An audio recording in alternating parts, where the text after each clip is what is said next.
Hi and welcome back to my channel. In today's video you have my next weekly reading vlog. This vlog is going to cover the week in between Christmas and New Year's. It's going to include New Year's Day.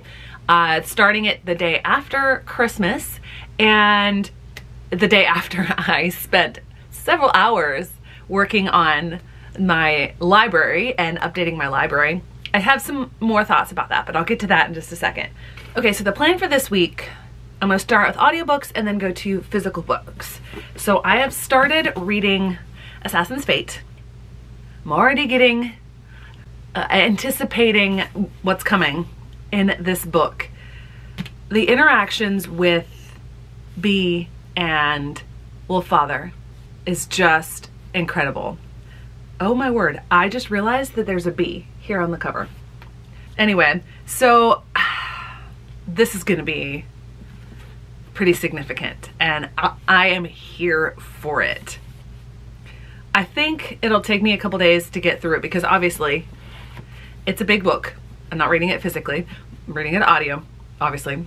I don't know why I said that again, but anyway, this will take a few days, probably finish it by Wednesday or Thursday, and then I'm gonna pick up The Two Towers on audiobook to fulfill some prompts. And you know, it would have been kind of cool if I'd left myself enough time to finish Two Towers and Return to the King so I could get back into my yearly reread of Lord of the Rings, but didn't necessarily leave myself enough time for that. And then we come to the physical books. So I have started reading Rhythm of War and things are really getting going. And I will say the whole deal with Shallan and her quote unquote multiple personalities, I haven't latched onto it yet. I think that's what's keeping me from really getting into Shallan as a character. And I understand why she's created these different personalities and what she's dealing with after Words of Radiance, which was her backstory book. So I know that there's a lot that's going to be revealed in this book. It's just taking me a lot longer to read than I thought because I'm not reading the individual pages as quickly. And it's tall, so there's a lot in there. I hope to dedicate a significant amount of time to this and maybe finish it by Wednesday. I'd have to read a lot today, tomorrow, and Wednesday to get it done because I'm at page 120 in a 1,200 page book. So I still have a lot to do. But the reason that I want to get it done hopefully by Wednesday is because I have two other books that I need to finish for my December TBR and for some readathon things that I've been doing. This one I know will read very quickly. It's My Imaginary Mary.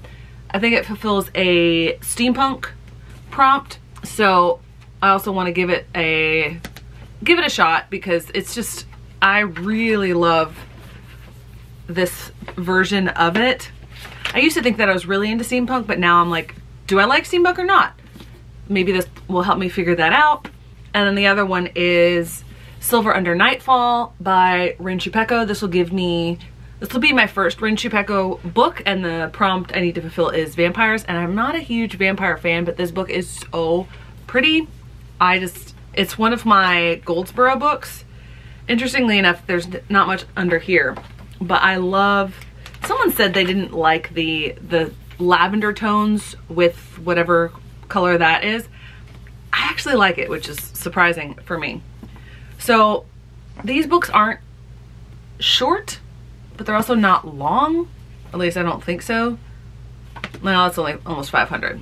But that's a lot of reading to get done in this week, which I really want to. Have I started reading it today?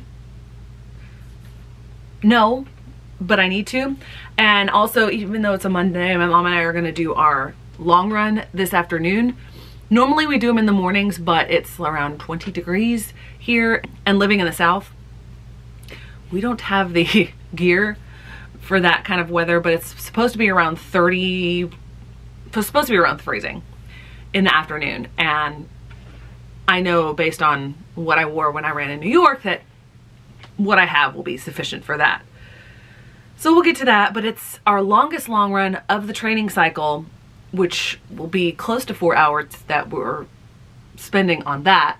So that's another big chunk of the day. So now I need to get to reading. But before I do that, I want to do a quick overview of the changes that I made since I wrapped up. And I won't show you the closet library. I need to come up with a better name for that. I won't show you that again because I showed you that yesterday.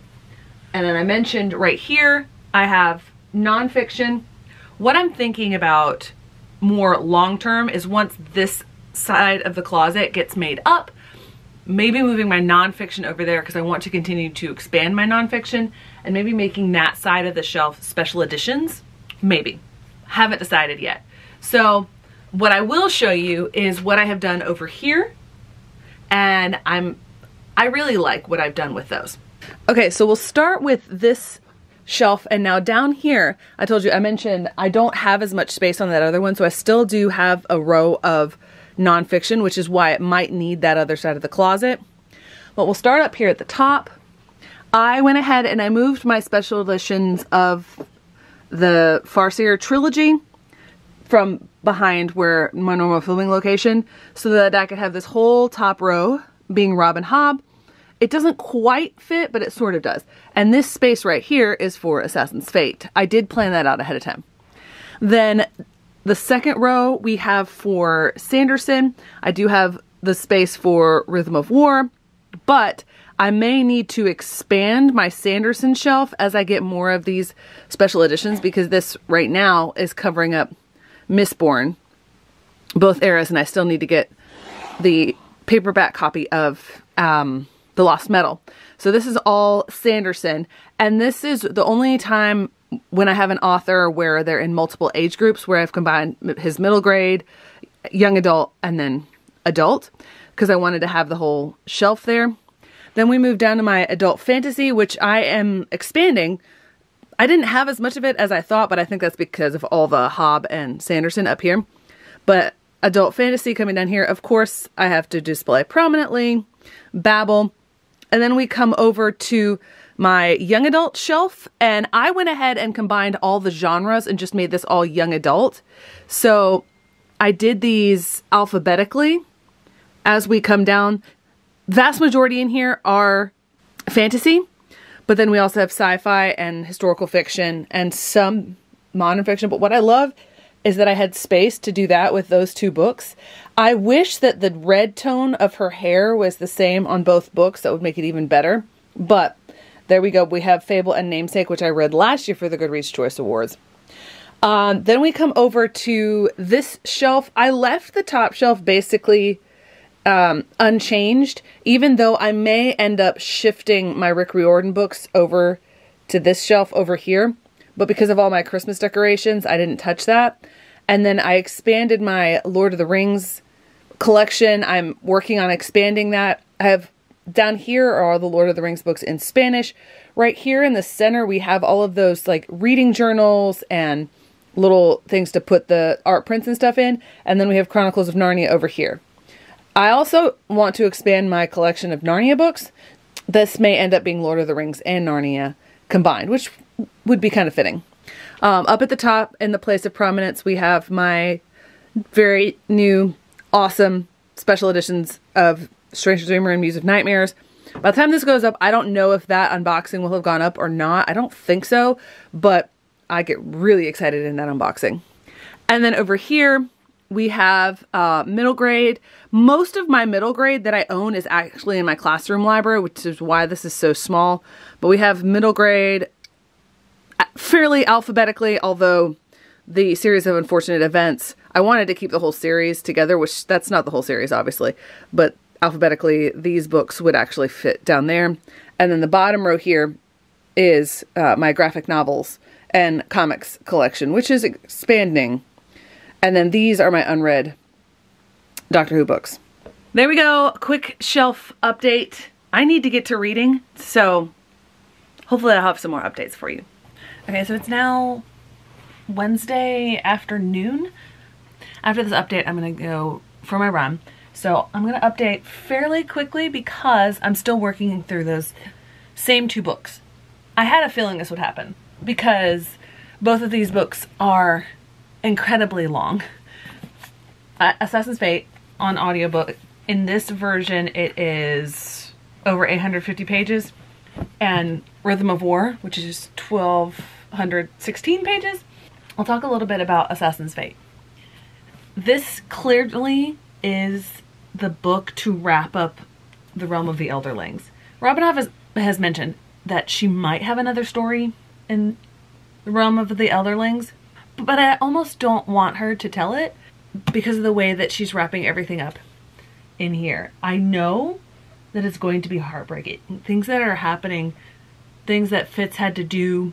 Okay, so spoilers, not like a lot of people watch my videos, but the connection with B that happens because of Shade, where Fitz has to push her away to save her. He's emotional because she's alive, but also he can't connect to her again. And she's still a child and she doesn't understand why her father pushed her away, and she makes all these assumptions. And just the way that, spoilers over, the way that Hobb characterizes people is so real and so believable. It's interesting with the Fool and Lady Amber, and when he transitions between those two identities, it's really fascinating. So I have about 5 hours left in the audiobook, and I don't think I'll be able to finish it today, even though I wanted to. I'm really liking this. It might rival the Live Ship Trader series for top book, which is good because it's the finale. And then we have Rhythm of War, which I'm significantly further through than I have been before. I already like this book more than Oathbringer. I'm waiting to see if it's going to surpass Words of Radiance. I don't think it will. But the way that this plot is unfolding and things are coming to pass, it looks so bleak for the characters that we're following, for their side of the war. And I really like what he's doing with Shallan's character in here. And I read in the acknowledgements that he had a consultant on dissociative identity disorder. And I really appreciated that. And the way that he is developing that for her is really intriguing. But so much happens in these books that you have a hard time holding on to everything and putting all these pieces together. Like literally when I finished just before this entry, I was thinking, oh, there was that thing that Renarin said or thought or something, but it hasn't come up yet, but I think that it will. And even in these books, which are so heavy with emotion and plot and all this sort of stuff going on, there's still things that make me laugh. There was an interaction that Shallan had with one of her Lightweavers, and where he's talking about, I think, like, that he doesn't have any family left, and she makes a joke about his parents being rocks, and then he says something and she says, "I appreciate the sediment." I busted up laughing. It's just so corny. It fits with Shallan. But like, I love that he can still put jokes in there like that. I still really like it. So I'm falling a little bit behind on the pace that I wanted to keep. And if all else fails, the book that I won't try to finish before the end of the vlog, before the end of the year, is My Imaginary Mary, because I do have something that could count for steampunk on the Book-a-thon, readathon. But I really do need to get to The Two Towers and Silver Under Nightfall. So, gotta go get that run in. Okay, so I just finished Rhythm of War, and I looked at my watch for the first time in a little bit, and realized that it was almost 3 o'clock, and I sat down to read at 10:30.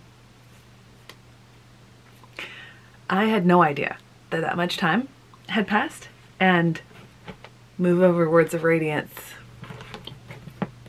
Rhythm of War is now my favorite Cosmere book. This book was masterful. There was no Sandra Lynch in this book. Basically, the whole book was the Sandra Lynch, but also infused with all of the amazingness that makes Stormlight Archive so fantastic. This book, I have no words. It's amazing. It's now my favorite Sanderson book, and I can't really describe a lot of the reasons why it's my favorite, because it's the fourth in the Stormlight Archive. Over 4,000 pages worth of amazingness. Read the Stormlight Archive. It's fantastic. Okay, so I wanted to come on real quick and update because I really have not read a lot today. Yesterday, I did basically all the reading, 4.5, 5 hours with Rhythm of War, and then in the evening, I finished Assassin's Fate, and it didn't break me exactly how I thought it would, because I thought that was a terrible way for Fitz to go out. Like, the ultimate ending, fitting, but the reason that he had to do that, I'm like, can you not give this guy a break, Robin Hobb? Seriously? But there was just so much reading yesterday that just today I was like, you know, I could push through and get to these other books and try to get that number up, but I just don't feel like it, and I'm ready for a fresh start. So I've been working on a lot of other things today. So I'm gonna go out and read. No, I'm not going to go out and read. I'm going to go out and run, and then I'll continue to listen to the audiobook of Silver Under Nightfall, which I started last night, and hopefully finish that tomorrow. Okay, so I figured I would go ahead and update right now. Obviously, I don't know if the sound is coming through or not, so it might not be as obvious, but right now my stepdad is outside working on the boards for the closet. He's getting ready to add the shelves on the other side for part 2 of my closet. Really excited about it. I'm gonna show you out there because my grandpa's helping as well. My 94-year-old grandpa. I mean, he just can't sit still. And I'm just chuffed about it. So a little bit of a reading update before I go out there. I'm reading Silver Under Nightfall. That will be probably my last book for 2022, which of all the books to finish on, it's kind of interesting because this book has a lot in it that is just not my thing. Like, it has the 2 paranormal creatures that are not my favorite at all. It has vampires and zombies, like vampire zombies, basically. It has a slightly unlikable character. It has a lot of foul language in it, but I don't dislike it. And I'm kind of listening to it on audiobook, and I'm kind of reading it just to think, why do I like this? Why do I not dislike this? And I'm not really sure. It's sort of Victorian, but it's in a fantasy world, and it's got like a murder mystery sort of thing. Not murder mystery, but they're trying to figure out what's happening, what's turning these newly turned vampires into these creatures that just keep coming back and they can't be killed. I don't know why I don't dislike this book, which is a very weird thing to say. So, I mean, maybe by the end of it, I'll decide whether or not I like or dislike it. It'll be an interesting reading experience. So real quick, I'm gonna show you the 2 men hard at work. It has been so cool to have Ellis as part of our family since my mom and stepdad got married 6 years ago? No? I can't even remember. I think it's 6. Okay, so pardon the background noise if you can hear it. My stepdad is still working on the closet. Still really excited about that. I have been working on my puzzle. You can see here. It came in a subscription box and I'm really excited about it. I don't think I'll ever figure out why I didn't immediately dislike Silver Under Nightfall, because I've decided to DNF. I had a feeling it might go down a rather sexual route.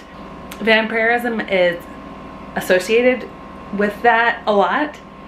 It definitely went down that route. There was a lot that I skipped, and it was like a threesome sort of thing. I persisted in listening to this book a lot longer than I probably should have, because there was just enough there that I was interested in the story and the science behind it, but everything else was a big fat no. So I don't want to finish the year on a DNF, so I've started listening to The Two Towers, and I'm gonna try to get that one done. Okay, so it is now time to wrap up the vlog. A couple things before I wrap up my reading for this week. One, it is now finished. My mom asked me if I had enough books to fill up those shelves. I told her not yet. I'm really struggling with the book buying thing because I want all the books, I want to fill out the shelves, and then I want more books, and then I want more shelves. So yeah, that's a problem. But anyway, the other thing is I haven't decided on my first physical read of 2023. Today is New Year's Day. I have to decide on my first physical read. And I had this idea that I wanted to make sure that it was a really, really good book. And then when I was looking at my statistics, the overview, the year at a glance on Storygraph, realized the first book that I read in 2022 was not a 5-star. I think it was like a 3.5. So it's released some pressure. But what I have done, I have set up my TBR cart as an actual TBR cart now, meaning it's a monthly TBR. I am also using it to store the extra boxes for thumbnails for unboxings. Right now, I have about half of my TBR on this cart. This is the half, except for this one, which is Out of Order by Sandra Day O'Connor.